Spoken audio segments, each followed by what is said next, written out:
Na tunavyoongea hapa, ile taa ya kijani imewaka. Wenda ninavyoongea habari hizi unanisikia popote uliko, mtu wa majeshi majohefu. Hii ni taa ya kijani inakuambia ya kwamba tuko nyakati za mwisho. Wenda umekaa kwenye gereza, unaweza ukasema mhubiri, unazungumza gereza, unasema gereza kande. Gereza lako inaweza likawa ni magonjwa, gereza lako inaweza likawa ni tabia yako, gereza lako inaweza likawa ni maisha unayoishi. Haleluya, haleluya, haleluya. Unaweza ukawa umeokoka lakini bado uko kwenye gereza. Wakati mwingine unaweza ukawa kwenye dini lakini bado uko kwenye gereza. Utaniambia mhubiri, hebu nielezee unavyosema naweza nikawa kwenye gereza. Gerezani kwa Kiingereza panaitwa, ni mahali panaitwa prison house. Wanapokaa wafungwa, wale wahalifu wote wanakaa gerezani.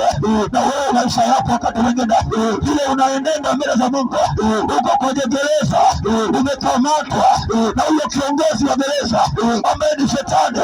Anakuendesha, anaendesha maisha yako, anaendesha watoto wako, anaendesha uchumi wako, anaendesha kila kitu.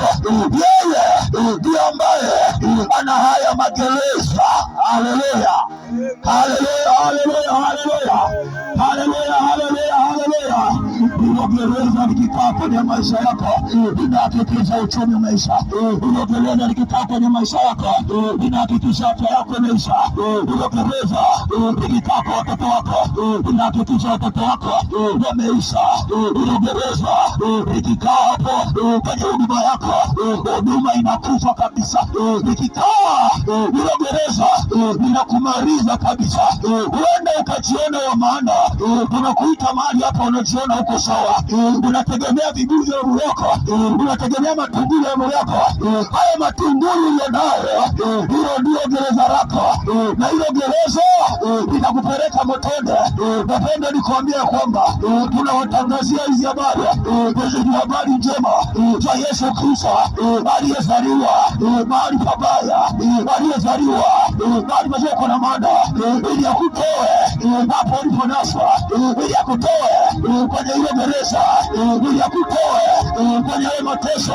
Unakubali kutembea na mateso wakati neema iko, unakubali kutembea katika maisha magumu wakati neema iko, unakubali ndoa yako iharibike wakati yuko Yesu mahali hapa. Haleluya, haleluya, haleluya, haleluya, haleluya, haleluya, haleluya, haleluya, haleluya. Mtu mmoja akaniambia, mtumishi wa Mungu, mimi nampenda Yesu sana. Nikamwambia ndio. Akasema, nimeokoka muda mrefu sana,